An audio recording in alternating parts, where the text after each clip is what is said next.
Imagine a misty June morning in 793 AD when dragon-headed ships emerged from fog-shrouded waters to strike a defenseless monastery.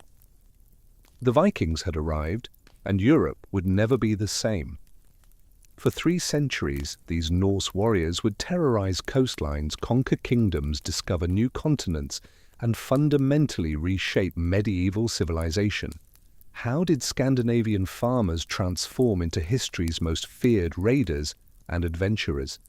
The answer begins not with violence, but with innovation. During the 8th century, Scandinavian society experienced unprecedented transformation driven by agricultural revolution, population explosion, and technological breakthrough. Improved ploughing methods and iron tools dramatically increased crop yields across Denmark, Norway, and Sweden. Sites like Gudme in Denmark and Uppåkra in Sweden reveal sophisticated farming settlements where barley, rye, and oats supported growing populations. This agricultural success created both prosperity and problems, more mouths to feed, but also surplus labor that could pursue other activities. Demographic pressure became acute as populations expanded faster than available farmland. Pollen analysis from southern Scandinavia shows extensive forest clearance between 700–800 AD, indicating communities pushed agricultural boundaries to their limits. In narrow Norwegian fjord valleys like Hordaland and Sogn, younger sons faced bleak prospects. Their fathers' farms couldn't support them all. This created a demographic of ambitious military-trained men with few local opportunities. Social stratification intensified, with successful farmers and warriors accumulating wealth while others faced poverty. The pressure was building toward an explosive release. The revolutionary development of longship technology provided the means for Scandinavian expansion across impossible distances. Earlier vessels, like the Hjort springboat, relied entirely on human rowing and possessed limited seaworthiness for oceanic voyages. The critical breakthrough came with integrating sail technology, likely adapted from Frisian and Anglo-Saxon maritime traditions, with traditional Nordic rowing techniques. The resulting longships combined shallow drafts of 0.51 meter with lengths ranging 17 to 37 meters, allowing navigation of both coastal waters and inland river systems. Construction techniques demonstrated remarkable sophistication. Shipwrights used clinker-built methods where overlapping oak planks were secured with iron rivets and sealed with tarred rope or animal hair. The flexible hull design allowed vessels to bend with ocean swells rather than breaking under stress, while symmetrical construction enabled rapid direction changes without turning around.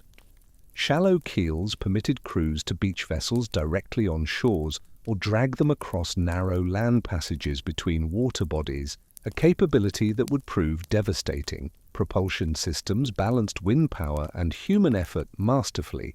Rectangular woolen sails provided primary propulsion under favorable conditions, while banks of oars offered precise maneuvering and emergency power during calms or adverse winds.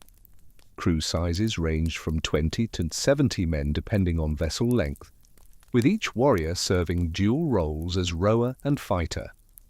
The ship's shallow draft enabled surprise attacks by navigating far-up rivers and streams, reaching targets deep inland that traditional vessels could never approach. Norse religious beliefs would provide the ideological fuel for this technological revolution. Norse cosmology centered on Yggdrasil, the world tree connecting 9 distinct realms where conflict between order and chaos played out across multiple dimensions. Asgard housed the Aesir gods, led by Odin, the one-eyed seeker of wisdom and patron of warriors who died gloriously in battle. Thor, wielder of Hammer Mjolnir, protected both gods and humans from chaotic forces of giants and monsters. Freyr and Freya governed agricultural abundance and sexual vitality, essential for community survival. The concept of fate, embodied by the Norns who wove destiny's threads at Yggdrasil's base, profoundly influenced Scandinavian attitudes toward death and warfare. Warriors believed their death moment was predetermined, making cowardice both pointless and shameful while encouraging bold action. This fatalistic worldview, combined with beliefs about Valhalla, where fallen warriors would feast and fight until Ragnarok, created powerful incentives for aggressive behavior and risk-taking that proved advantageous in raiding and conquest. Ritual practices reinforced these martial values through ceremonies connecting communities with divine patrons. Archaeological evidence from Old Uppsala suggests elaborate sacrificial rituals where weapons, animals, and occasionally humans were offered to ensure divine favor for military ventures. Weapon deposits in bogs and lakes across Scandinavia indicate widespread practices of dedicating captured arms to the gods, while runic inscriptions on weapons invoke divine protection and victory. The stage was set for explosion. The political landscape of 8th century Scandinavia was fragmented chaos, dozens of competing petty kingdoms and independent jarls controlling territories ranging from single fjords to broader regional confederations. In Denmark, archaeological evidence suggests at least 7 major political centres, including Ledre, Tissø, and Gudme, each controlling surrounding agricultural territories and competing for dominance over trade routes through the Danish Straits. The Jutland Peninsula remained divided among numerous local chieftains who built impressive defensive earthworks like the Daneværk. Norway's political fragmentation proved even more extreme due to challenging geography, where mountain ranges and deep fjords created natural boundaries between competing territories. Western coastal regions from Rogaland to Trøndelag contained dozens of independent chieftains controlling individual fjord systems and competing for profitable trade routes to the British Isles. Archaeological evidence from chieftains' halls at sites like Avaldsnes and Borg reveals competitive display of wealth through imported goods and elaborate metalwork.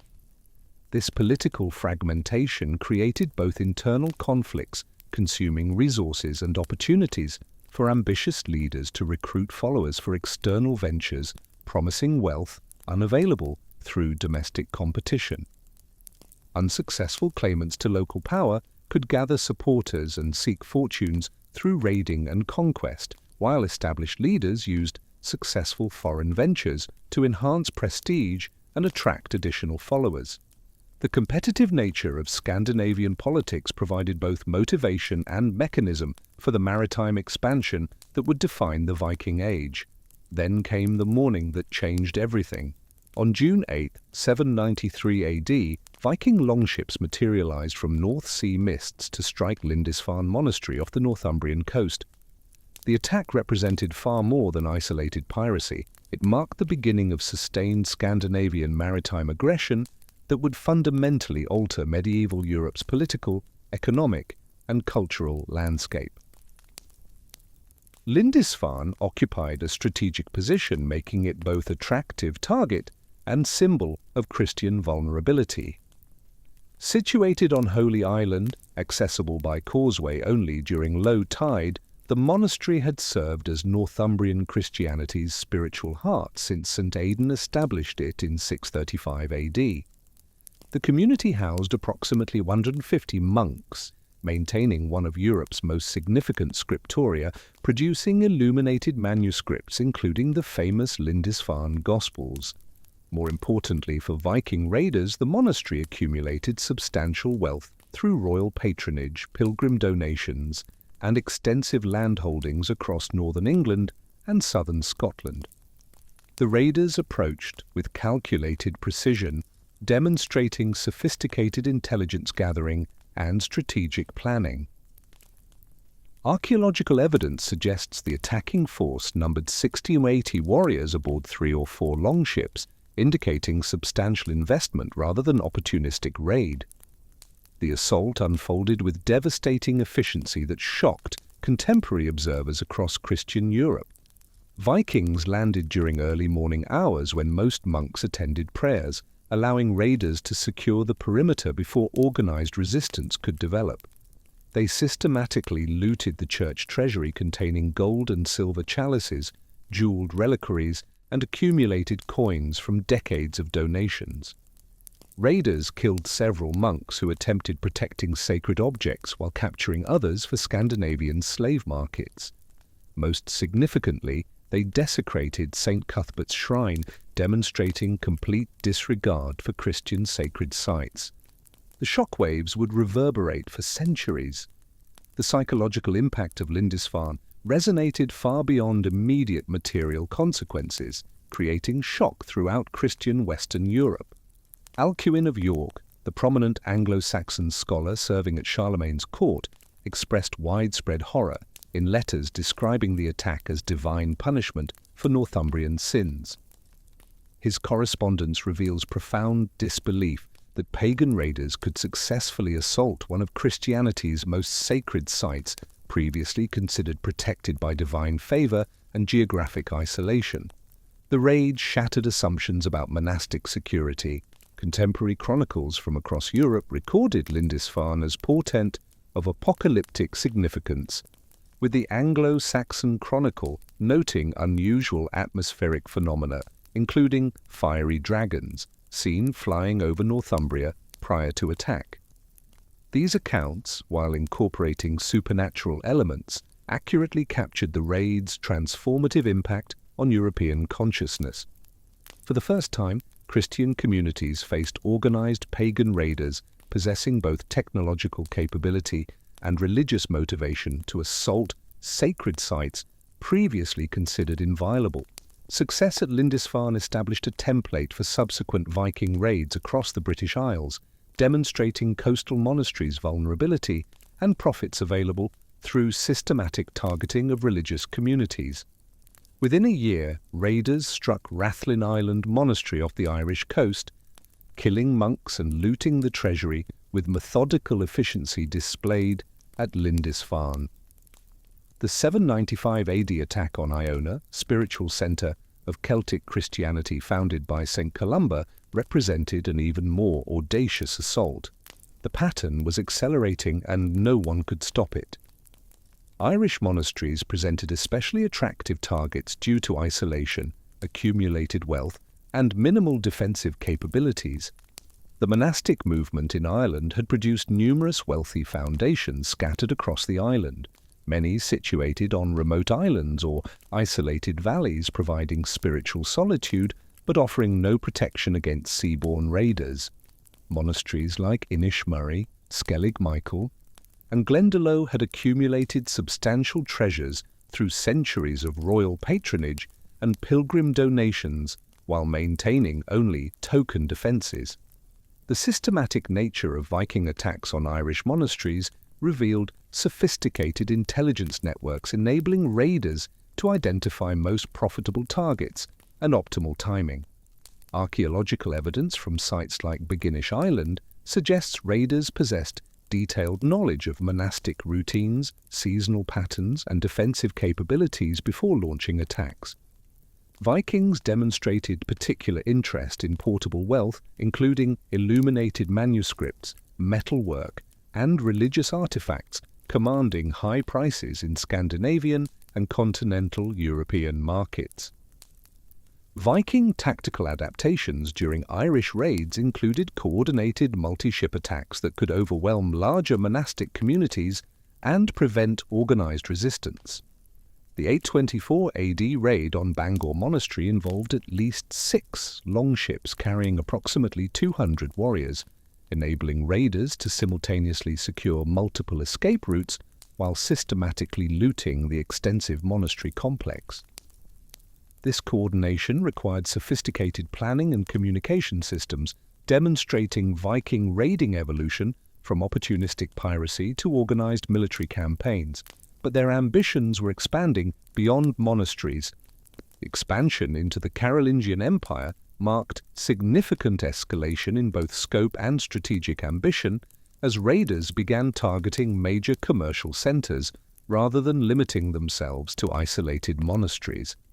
The Frisian coast presented particularly attractive opportunities due to extensive trade networks, wealthy merchant communities, and relatively weak defensive positions.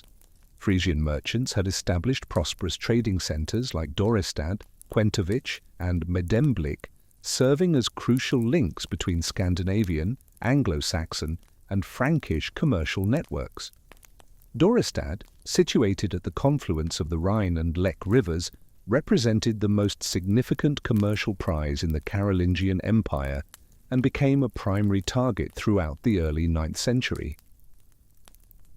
The settlement housed approximately 10,000 inhabitants during its peak, making it one of Northern Europe's largest commercial centres. Dorestad's wealth derived from its position controlling trade between the Rhineland, England and Scandinavia, with merchants dealing in luxury goods including silk, spices, wine and precious metals alongside bulk commodities. The first major Viking assault on Dorestad occurred in 834 AD, when a fleet of approximately 20 longships carrying 600 warriors sailed up the Rhine during spring flood season. Raiders approached during the annual trading fair, when the settlement's population swelled with visiting merchants carrying substantial quantities of goods and currency. The attack demonstrated sophisticated understanding of Carolingian defensive weaknesses as raiders struck, while imperial forces remained committed to campaigns against Bulgars in the east and Saracen pirates in the Mediterranean. The tactical execution revealed significant advances in Viking military organization. Rather than conducting simple hit-and-run assault, raiders established a fortified base on a nearby island from which they could control river traffic and launch sustained attacks against the settlement. This approach enabled systematic looting of merchant warehouses, tribute extraction from surviving traders, and valuable prisoner capture for ransom or slave market sale. The raid's success encouraged subsequent attacks in 835, 836, and 837 AD, each following similar patterns of sustained occupation and systematic exploitation. Viking penetration into the Seine Valley represented another significant raiding activity expansion, demonstrating growing confidence in challenging Carolingian military power. The Seine provided direct access to some of the Frankish Empire's wealthiest territories, including prosperous regions around Paris and Rouen that had experienced centuries of economic growth under Carolingian rule. The river's navigable length allowed Viking longships to penetrate nearly 200 kilometers inland, reaching targets previously considered secure from seaborne attack. The 841 AD raid on Rouen marked the first major Viking assault on a significant Frankish urban centre, demonstrating willingness to attack defended positions rather than limiting themselves to isolated monasteries and trading posts. The raiding force, estimated at 120 ships carrying approximately 5,000 warriors, represented the largest Viking expedition yet recorded and indicated substantial coordination among multiple Scandinavian leaders. Raiders burned much of the city, killed numerous inhabitants, and extracted substantial tribute before withdrawing. But the greatest prize still awaited. The 845 AD siege of Paris represented Viking strategic penetration culmination into the Carolingian Empire's heart. The attacking force, commanded by legendary Ragnar Lothbrok, numbered approximately 700 ships and 40,000 warriors, according to contemporary Frankish sources, though modern historians suggest these figures were exaggerated. Archaeological evidence indicates the actual force probably numbered 3,000–5,000 warriors, still representing one of the 9th century's largest Viking expeditions. The siege unfolded with systematic precision, demonstrating Viking adaptation of continental siege warfare techniques. Rather than attempting direct assault on Paris's fortified walls, raiders established comprehensive blockade, cutting off the city's supply lines while maintaining their own communications with ships positioned along the Seine. They constructed siege works on both riverbanks, including wooden palisades and earthen ramparts protecting their camps, while providing platforms for launching projectiles into the city. Charles the Bald's response revealed the Carolingian Empire's fundamental weakness when confronted with sustained Viking assault. Unable to raise sufficient forces to break the blockade through direct military action, the Frankish king chose to pay enormous tribute of £7,000 of silver to secure the raiders' withdrawal. This payment established a dangerous precedent, encouraging subsequent Viking expeditions while demonstrating the empire's inability to protect its most important urban centres through military means alone. The pattern would repeat with devastating consequences. The accumulated pressures of demographic expansion, political fragmentation, and technological innovation that had transformed Scandinavian society throughout the 8th century reached explosive culmination with the arrival of the Great Heathen Army in East Anglia during autumn 865 AD. Is this massive confederation of Scandinavian warriors, known in contemporary sources as the Mysal Heathen here, represented unprecedented mobilization of Viking military resources that fundamentally altered the balance of power across Anglo-Saxon England. Unlike seasonal raiding fleets that had terrorized coastal monasteries and trading centers for 7 decades, this formidable force arrived with clear intentions of permanent conquest and territorial control. The army's composition reflected sophisticated coalition of Viking leaders who had coordinated resources and manpower across traditional regional boundaries. Archaeological evidence from contemporary weapon hoards and battlefield sites suggests the force numbered 2,000–3,000 warriors, making it the largest organized military expedition to emerge from Scandinavia during the 9th century. Leadership fell to 3 brothers whose names would become synonymous with Viking conquest in England: Ivar the Boneless, Halfdan Ragnarsson, and Ubba. These commanders brought complementary military skills and political connections, enabling them to maintain cohesion among diverse Scandinavian contingents while adapting strategies to Anglo-Saxon England's complex political landscape. Contemporary sources describe Ivar as the primary strategic mind, earning his epithet through either physical disability requiring him to be carried into battle or exceptional tactical flexibility. The brothers had a plan, and it was terrifyingly effective. Ivar's strategic acumen became evident in the army's initial approach to conquest, which departed significantly from traditional Viking raiding patterns. Rather than conducting immediate assaults on wealthy targets, the army established a fortified base at Thetford in East Anglia and spent winter 865–866 AD negotiating with local Anglo-Saxon leaders, gathering intelligence about regional political divisions and preparing for systematic conquest campaigns. This methodical approach demonstrated sophisticated understanding of Anglo-Saxon political weaknesses and military capabilities. Halfdan Ragnarsson commanded the army's largest contingent of Danish warriors, bringing experience from successful campaigns in Francia and Ireland that had established his reputation as one of Scandinavia's most capable military leaders. His forces included veteran warriors who had participated in devastating Paris raids and systematic conquest of Frisian trading centres, providing the Great Heathen Army with proven expertise in siege warfare and urban assault. Halfdan's political connections among Danish nobility enabled the army to recruit additional reinforcements throughout their English campaigns. Ubba led contingents primarily drawn from Norwegian fjord regions, including warriors experienced in conquest and settlement of Scottish islands and Irish coastal territories. His forces brought specialized knowledge of amphibious operations and coastal warfare, proving crucial during campaigns against island fortifications and river-mouth settlements. Contemporary Irish annals describe Ubba's earlier raids as particularly brutal and systematic, suggesting he contributed ruthless efficiency to the army's operational methods that complemented his brother's strategic and tactical capabilities. Their first target was carefully chosen. The Great Heathen Army's initial conquest target reflected careful strategic analysis of Anglo-Saxon political vulnerabilities rather than simple opportunism. Northumbria in 866 AD remained divided by civil war between rival claimants Osbert and Ella, who had been fighting for control since 862 AD.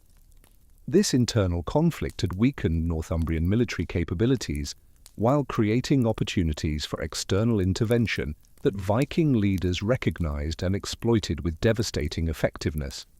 The army's approach to York in November 866 AD demonstrated tactical innovations, adapting traditional Viking naval mobility to large-scale land warfare.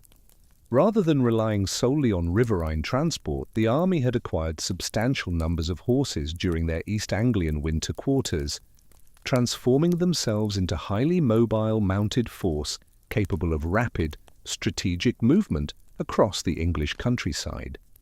This tactical adaptation enabled them to outmaneuver Northumbrian forces and strike York before either rival claimant could organize effective resistance. York's capture represented far more than successful siege. It marked establishment of Viking political control over one of Anglo-Saxon England's most important urban centres. The city served as Northumbria's administrative capital and commercial hub, controlling trade routes between the Irish Sea and continental Europe, while serving as ecclesiastical centre for northern England. Its population of approximately 8,000 inhabitants made it one of England's largest settlements, while its strategic position at the confluence of the Ouse and Foss rivers provided control over water transport throughout Yorkshire and beyond. The conquest was just beginning.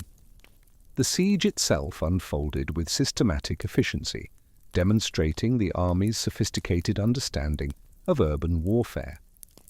Contemporary sources describe Vikings constructing siege works that cut off York's supply lines while maintaining their own communications with ships positioned along the Ouse.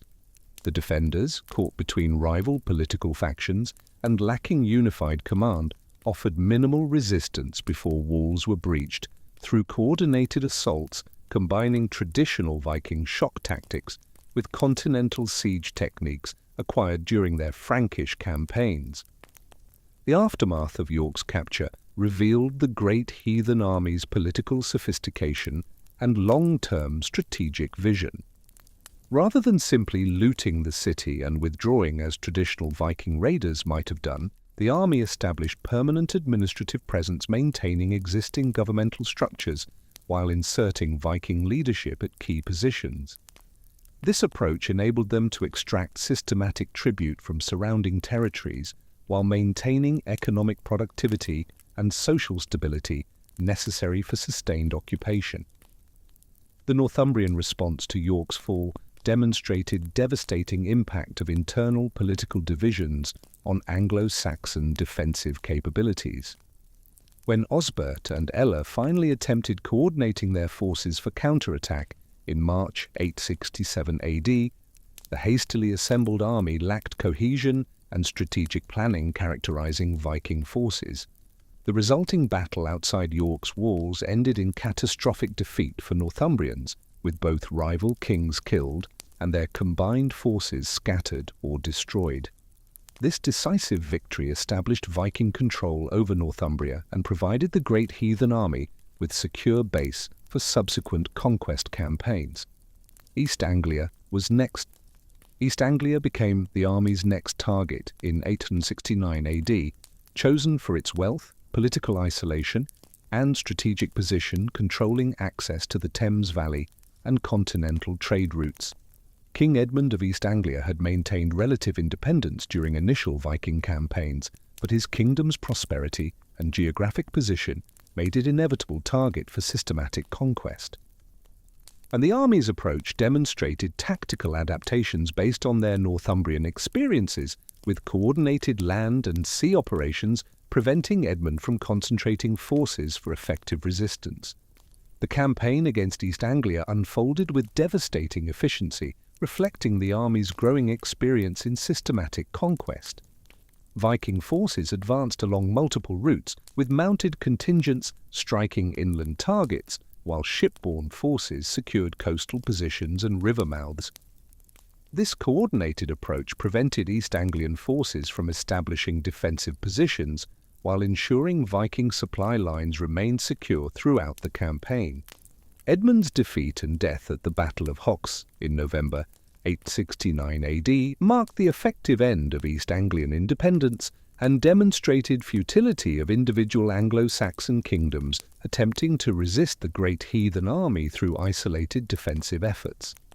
Contemporary sources describe Edmund's capture and execution in terms emphasizing both Viking ruthlessness and the king's Christian martyrdom, though political reality involved systematic elimination of native leadership that might organize future resistance.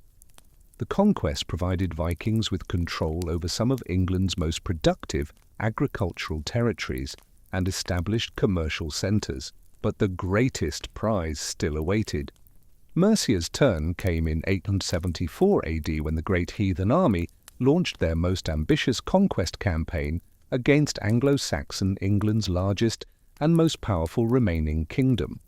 King Burgred of Mercia had maintained independence through diplomatic manoeuvring and strategic alliances, but systematic elimination of his neighbouring kingdoms left Mercia isolated and vulnerable to concentrated Viking assault. The army's approach demonstrated tactical innovations developed during previous campaigns, including coordinated attacks on multiple fronts, preventing effective defensive concentration. The campaign's opening phases revealed the army's sophisticated intelligence networks and strategic planning capabilities. Rather than attacking Mercia's strongest defensive positions directly, Viking forces struck at the kingdom's administrative and economic centres while avoiding major fortifications that might have delayed their advance. This approach enabled them to disrupt Mercian governmental functions and economic systems while minimizing their own casualties and maintaining operational momentum. Burgred's flight to Rome in 874 AD effectively ended organized Mercian resistance and completed the great heathen army's conquest of 3 of Anglo-Saxon England's 4 major kingdoms.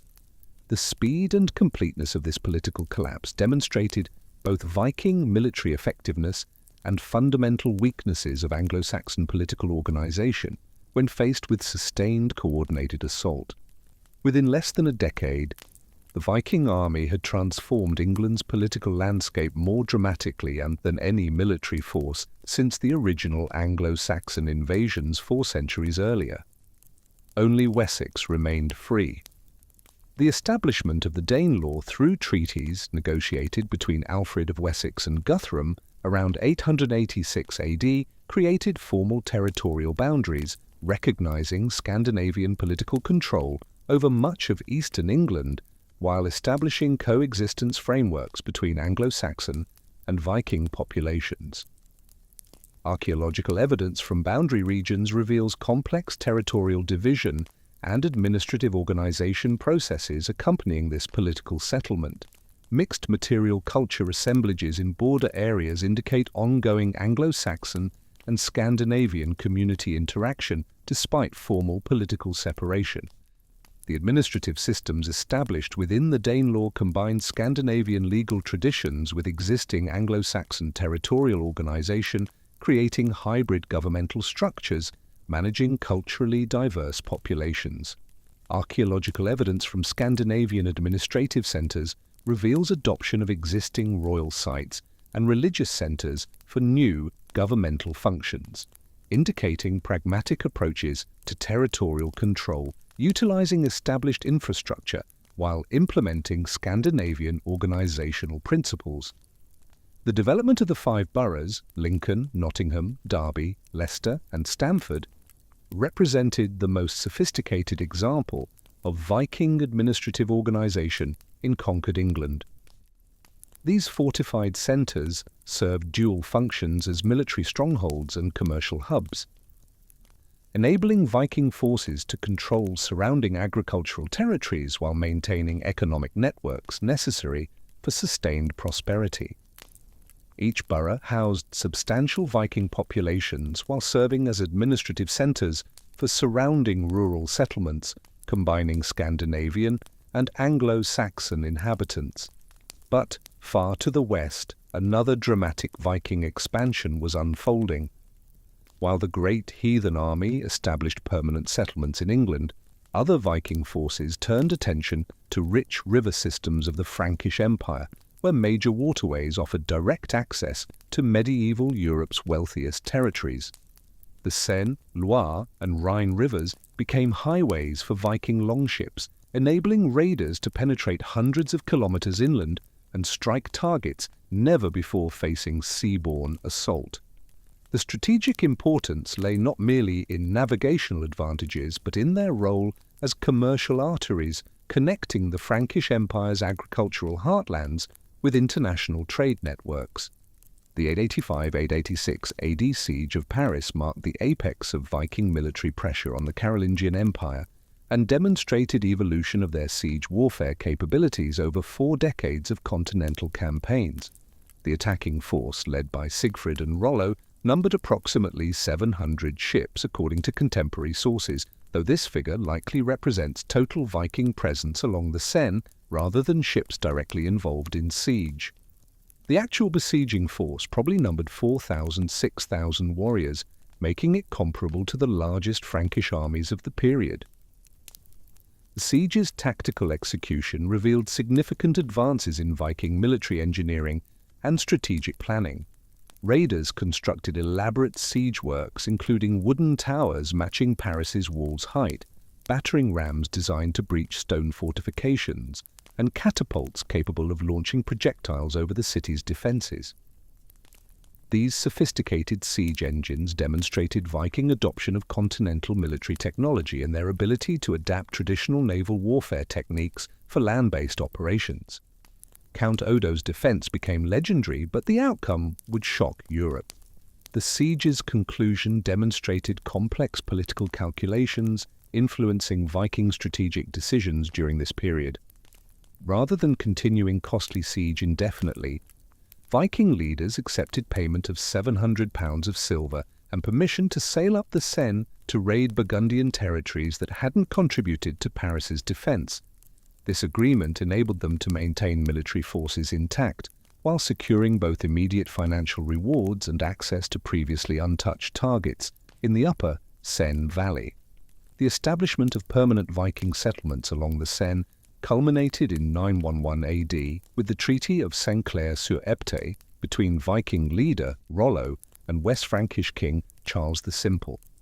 This agreement represented a fundamental shift in Viking-Frankish relations, transforming Viking raiders into legitimate rulers of Frankish territories through formal recognition of their conquests.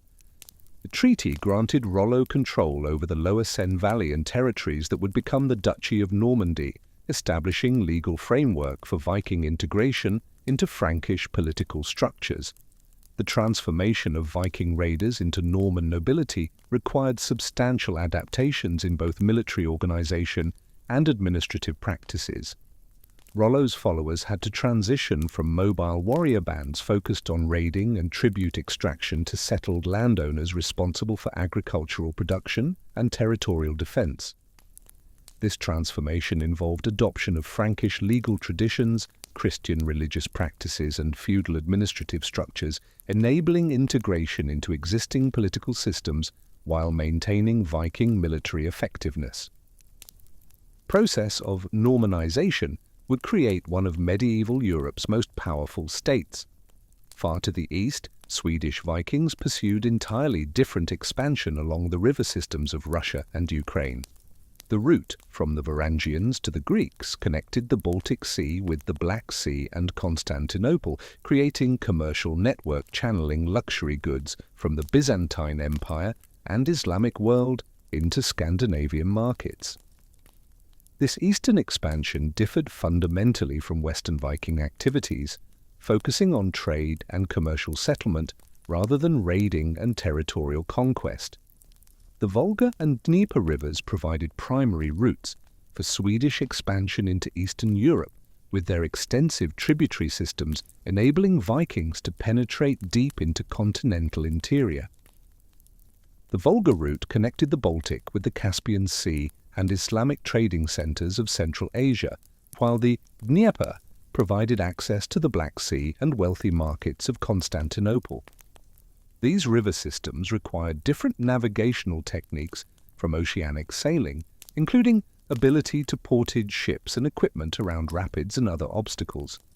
the establishment of Novgorod around 862 AD marked the beginning of organized Viking political control over eastern trade routes.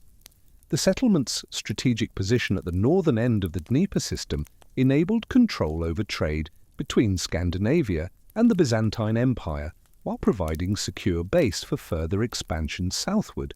Archaeological evidence from Novgorod reveals extensive commercial activity, including workshops for processing furs, amber, and other northern products destined for southern markets. The founding of Kiev would prove even more significant. Kiev's founding represented culmination of Swedish Viking expansion along the Dnieper route and established political foundation for what would become the Kievan Rus state. The settlement's position controlling the middle Dnieper enabled Vikings to dominate trade between northern fur-producing regions and southern agricultural and luxury-producing areas. Wealth generated by this commercial control enabled Viking elite to maintain substantial military forces while adopting local political and religious traditions, facilitating integration with Slavic populations. The development of the lucrative trade route connecting Scandinavia with Constantinople transformed economic foundations of both Scandinavian society and the emerging Rus state. This commercial network, known to contemporary sources as the route from the Varangians to the Greeks, channeled unprecedented flow of luxury goods northward while providing Scandinavian merchants with access to sophisticated Byzantine markets. The scale and systematic nature of this trade represented fundamental departure from opportunistic raiding that had characterized earlier Viking activities. The formation of the Varangian Guard in Byzantium represented one of medieval military history's most remarkable developments and demonstrated the extent to which Scandinavian warriors had become integrated into Byzantine Empire's political and military structures. This elite military unit, composed primarily of Scandinavian and Rus warriors, served as personal bodyguard of Byzantine emperors and played crucial roles in imperial military campaigns throughout the 10th and 11th centuries.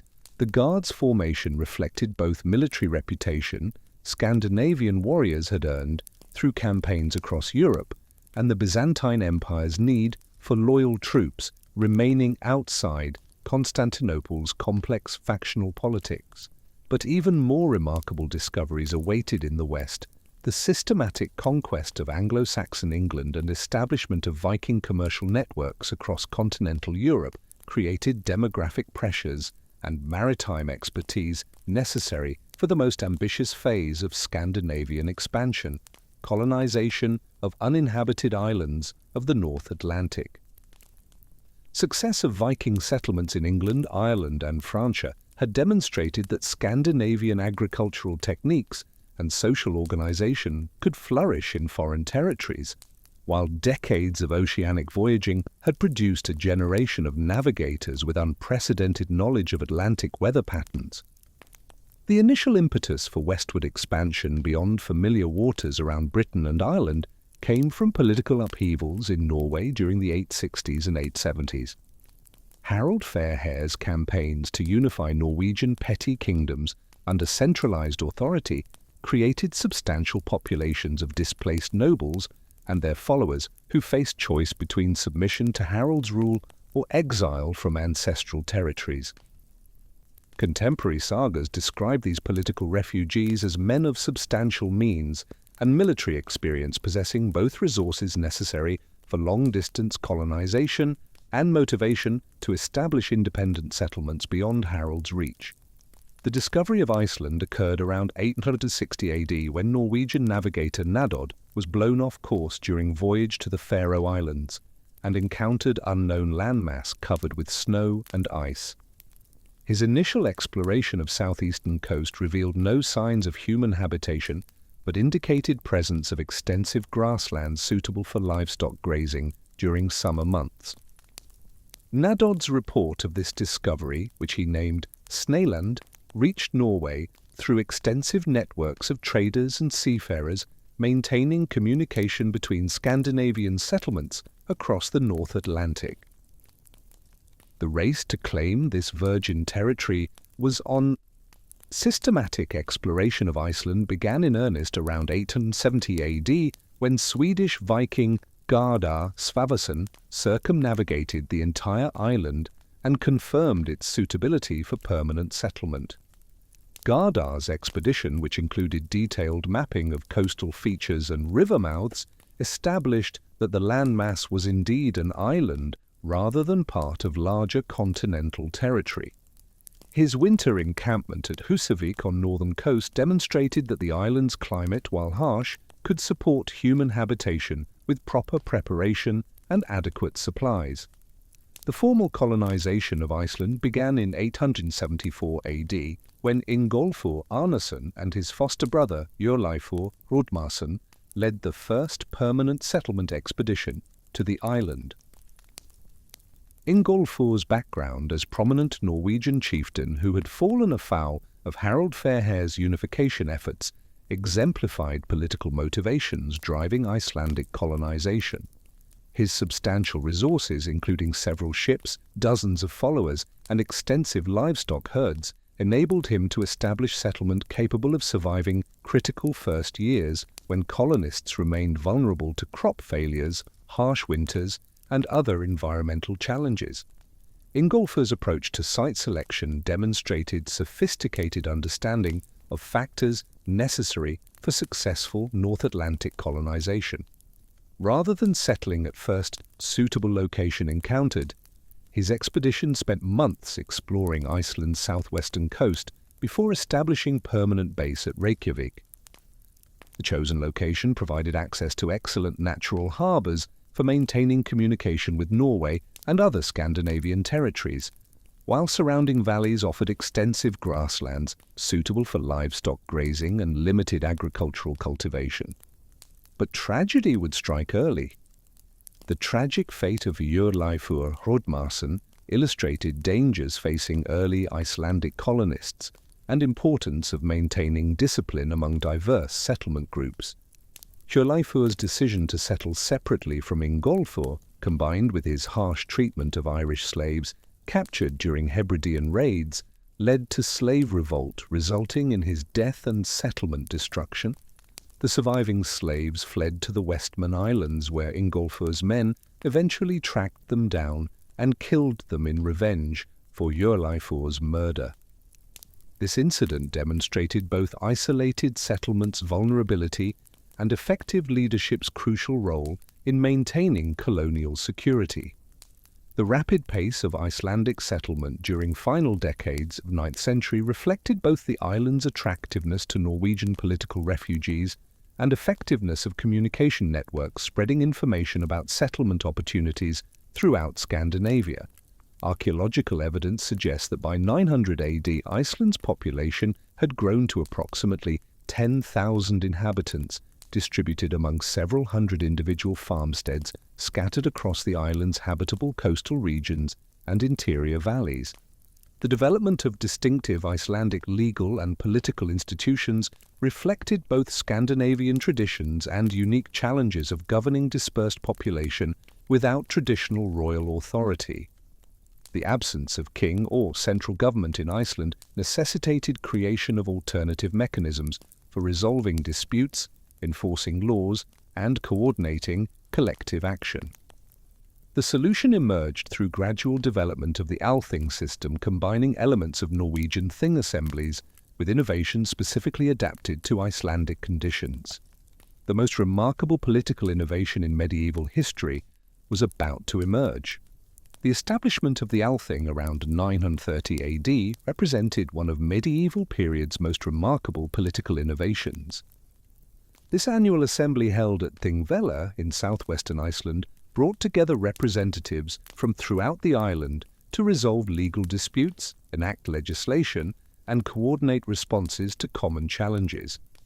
The Althing's location was chosen for its central position relative to major settlement areas and its dramatic natural amphitheatre, which could accommodate thousands of participants attending annual sessions. The Althing's organizational structure reflected sophisticated adaptation of Scandinavian legal traditions to requirements of governing dispersed, colonial population.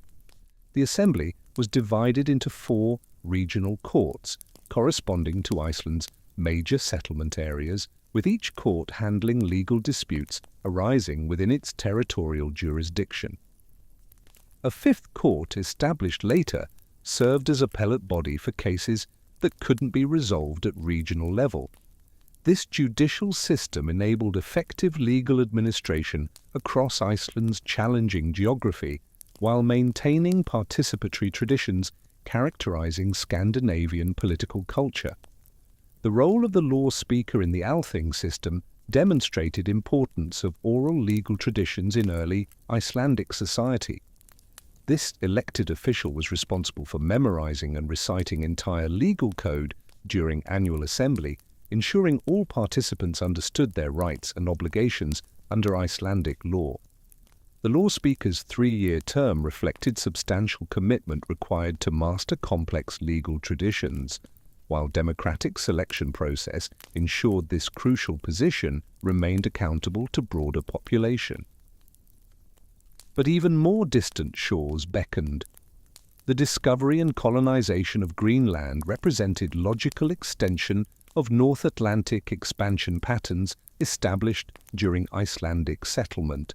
Eric the Red's exile from Iceland around 982 AD for manslaughter provided personal motivation for exploring westward beyond Iceland's known waters, while his substantial resources and leadership experience enabled him to organize major colonization expedition.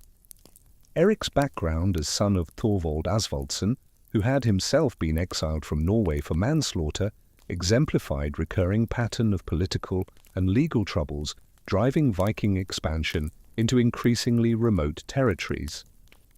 Eric's initial exploration of Greenland during his 3-year exile period revealed extensive ice-free coastal regions along the island's southwestern shore, appearing suitable for livestock-based settlement.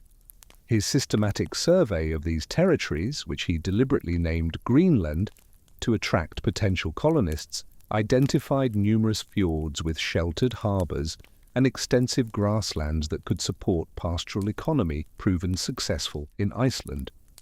Discovery of ruins from earlier Dorset culture settlements provided evidence the region could sustain human habitation, while absence of current inhabitants eliminated territorial conflicts that had complicated Viking expansion in more densely populated regions. The colonization expedition that Eric led to Greenland around 985 AD represented one of Viking Age's largest and most carefully organized settlement ventures. Contemporary sources describe a fleet of 25 ships carrying approximately 500 colonists along with their livestock, household goods, and agricultural equipment. The substantial size of this expedition reflected both Eric's persuasive abilities and attractiveness of Greenland settlement opportunities to Icelanders facing increasing population pressure and limited available land in their homeland. The Arctic frontier was opening. The establishment of 2 distinct settlement areas in Greenland demonstrated sophisticated understanding of the island's geography and climate patterns. The eastern settlement, located in region around modern Qasiarsuaq, became larger and more prosperous of 2 colonies, supporting approximately 4,000 inhabitants at its peak. The western settlement, situated near modern Nuuk, housed roughly 1,000 colonists in more challenging environment, requiring greater reliance on hunting and fishing to supplement livestock herding. The economic foundation of Greenlandic Norse society combined elements of pastoral tradition successful in Iceland with adaptations necessitated by Arctic environment. Cattle and sheep remained important for providing milk, meat, and wool, but their numbers were necessarily limited by short growing season and limited hay production. Hunting became far more important than in Iceland, with colonists pursuing seals, walruses, and whales providing essential protein, fuel, and trade goods. Systematic exploitation of these marine resources required development of new hunting techniques and equipment specifically adapted to Arctic conditions. The development of trade relationships with European markets proved crucial for Greenlandic economic survival, and demonstrated remarkable extent of medieval commercial networks. Greenlandic exports included walrus ivory, commanding high prices in European markets as substitute for elephant ivory, seal oil for lamps and leather production, and exotic Arctic products like polar bear hides and narwhal tusks. These luxury goods were exchanged for essential imports including iron tools, grain, timber, and manufactured goods that couldn't be produced locally. But the most audacious voyage still lay ahead. Leif Eriksson's expedition to Vinland around 1000 AD represented culmination of North Atlantic exploration and furthest westward extension of Viking expansion. Leif's background as Eric the Red Sun and his experience with oceanic navigation made him natural choice to investigate reports of land sighted west of Greenland by Bjarni Herjolfsson during earlier voyage. The systematic nature of Leif's expedition, which included careful preparation and adequate supplies for extended exploration, demonstrated sophisticated planning capabilities that had enabled successful Viking colonization throughout North Atlantic. The archaeological site at Lens Meadows in Newfoundland provides concrete evidence of Viking presence in North America and reveals details about organization and activities of Norse colonists. Excavations uncovered remains of at least 8 buildings constructed using typical Norse architectural techniques, including large hall measuring approximately 28-15 meters that could accommodate 70-90 people. Presence of smithy with iron debris, including bog iron and iron nails, demonstrates settlement included craftsmen capable of producing and repairing essential tools and equipment.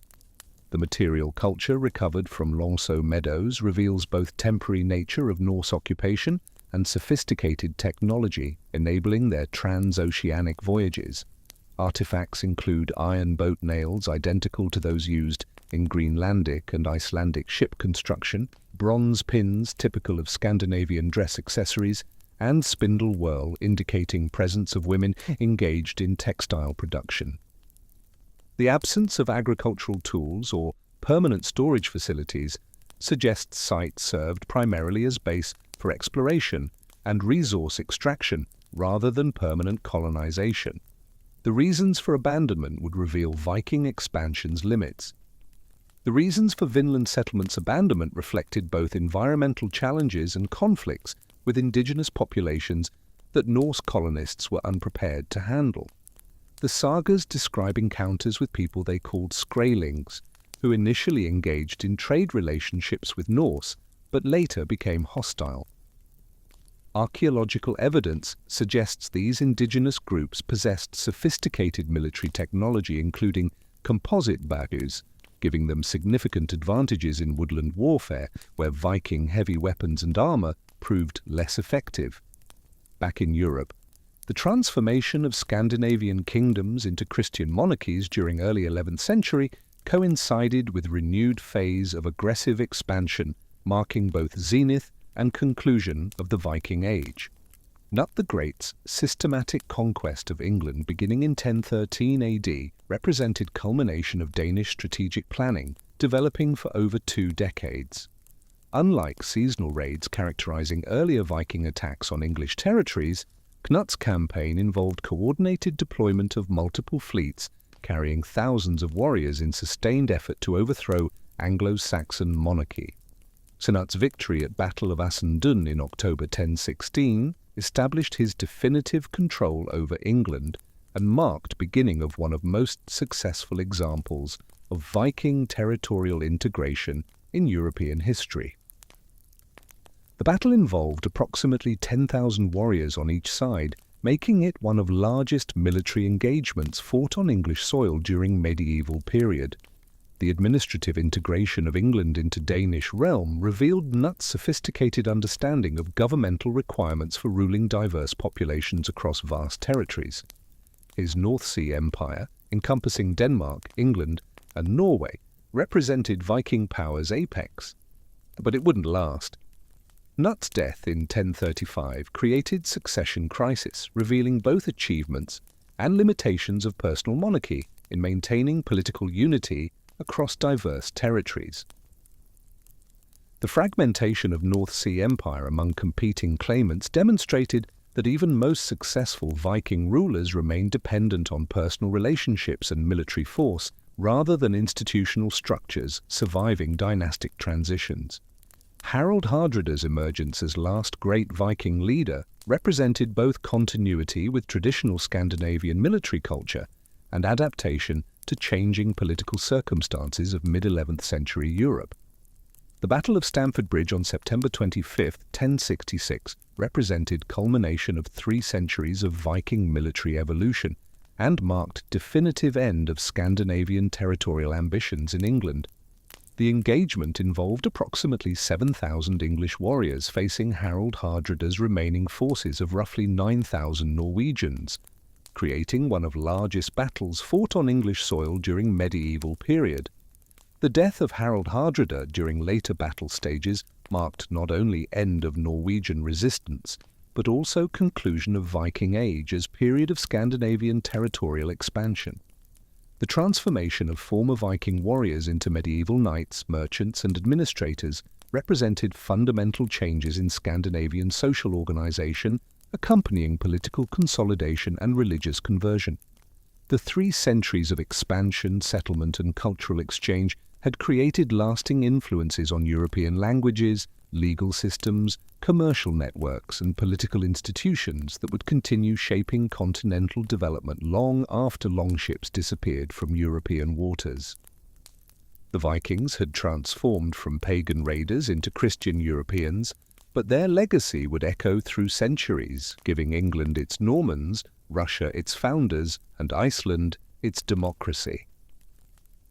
If you enjoyed this epic journey through the Viking Age, subscribe to Flow of History for more stories of the peoples who forged our world.